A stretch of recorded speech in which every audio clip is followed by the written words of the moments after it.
Chapter 14. A Tense Chase. "Which way is Melbourne?" Nancy asked the caretaker when they reached the highway. "Down there," he pointed. "That's the direction the thieves took," Nancy told him, noting the dust and tire marks which revealed the van's exit onto the highway. "But," she added, glancing at the dashboard clock, "they're probably too far away by this time for us to catch them." "Yes, ding it," Jeff muttered. Nancy drove as rapidly as the law permitted toward Melbourne. All the while, Jeff Tucker peered from one side of the road to the other. "Those rascal thieves might just have nerve enough to stop and count their loot," he said to Nancy. "So I'm keeping a sharp eye peeled." Nancy smiled in spite of the gravity of the situation. "Maybe," she replied, "though I doubt that those men would be so reckless." "Oh, I don't mean out in plain sight. They might have pulled off the road back of some of these closed-up summer places." "We'll watch for their tire marks on any dirt side road," the young sleuth said. Jeff became so absorbed in looking for the van's tire marks that he'd never asked Nancy why she had come to see him at the Topham house. "Those fake movers," he said, as they neared the outskirts of Melbourne. "I wonder how far they went." Nancy did not reply until they came to a crossroad. Then she pointed. "They turned north here on this dirt road. How much farther is it to Melbourne?" "Only a mile." As they came into the little town, Nancy asked her companion, "Which way to State Police Headquarters?" "Go right down Central Avenue to Maple Street. Turn left and there it is." Reaching headquarters, Nancy parked the car and hopped out. Jeff Tucker followed as she walked briskly into the office. "I want to report a robbery," she told the desk sergeant after identifying herself. For a moment, the officer, taken aback, looked in astonishment at Nancy. "You've been robbed?" he asked. "In our town?" No, Nancy cried out. She then gave a quick but complete resume of what had taken place at the Topham's cottage. Jeff Tucker added his account. The police officer needed no further urging. Immediately, he summoned 4 men and issued orders. "Now," he said, turning to Nancy, "have you any idea which road the thieves took?" "Yes, officer. When we crossed the road crossing a mile outside of town, I saw their truck tracks on the dirt road leading north. I'll be glad to show you." "Good. Lead the way. But first I'll send out a general alarm." "Hurry!" Nancy begged as she started out. "Those thieves have at least an hour's head start." Jeff Tucker had been advised to return to his home. Accordingly, he telephoned his son to come and pick him up in his car. "Good luck," he called, as the others pulled away. "I sure don't know how I'm going to break this to the Tophams." Nancy was sorry for him, but she felt a thrill of excitement as she proceeded up the street, the police car following close behind. Beyond the town, Nancy chose the road which she felt certain the thieves had used.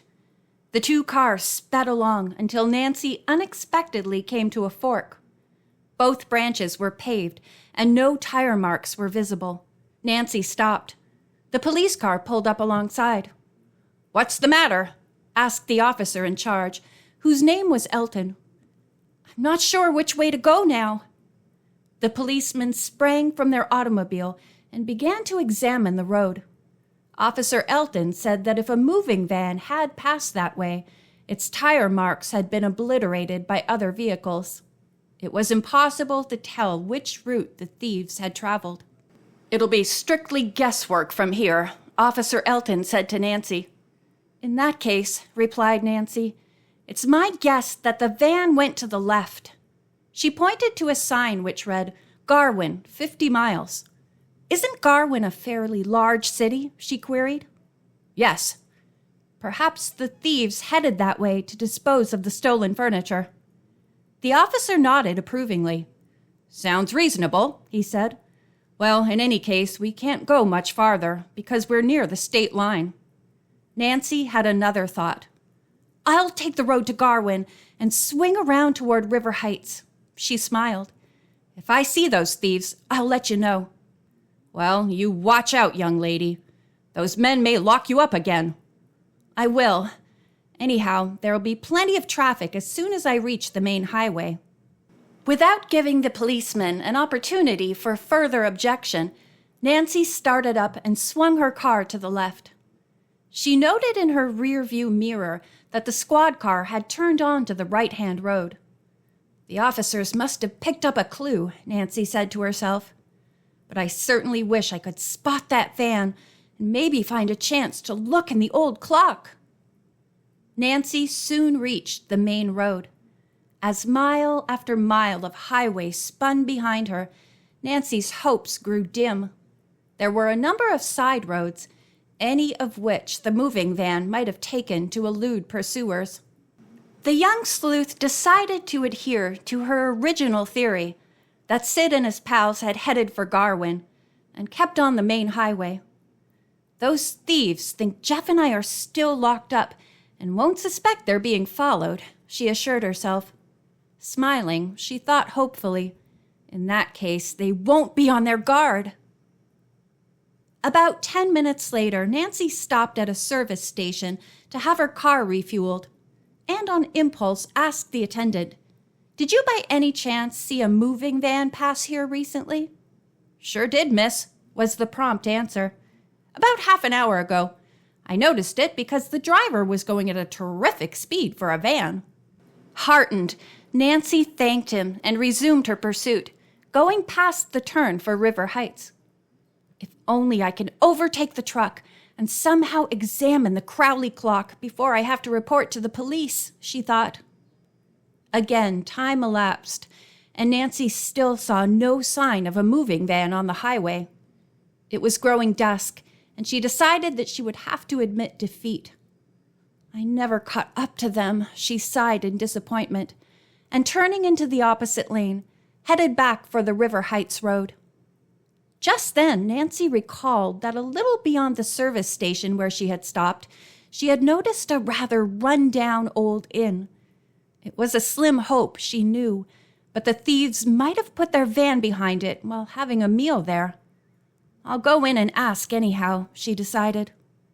Nancy increased her speed as much as she dared, and within a few minutes came in sight of the inn. It stood back from the road a short distance and was half hidden by tall trees. In front of the building, a battered sign bearing the name Black Horse Inn creaked back and forth from a post. There was no sign of the van. Beyond the inn, Nancy glimpsed a garage and a large barn. The doors to both were closed. "I wonder," mused Nancy, "if the moving van is parked inside either one." At the far side of the inn was a small woods with a narrow road leading into it. For safety's sake, Nancy thought it best to park her car on this little-used road. She turned off the car lights, pocketed the key, and walked back to the curving driveway leading to the inn. As Nancy made her way forward, her heart pounded. There were tire marks which could belong to Sid's van. They led to the barn. "Maybe those thieves are eating," she thought. "I'll look." As Nancy stepped onto the porch, the sound of raucous laughter reached her ears. She tiptoed to a window and peered inside. What the young sleuth saw made her gasp, but she felt a glow of satisfaction. In a dingy, dimly lighted room, 3 men were seated about a table, eating voraciously. They were the thieves who had robbed the Topham bungalow. End of chapter 14.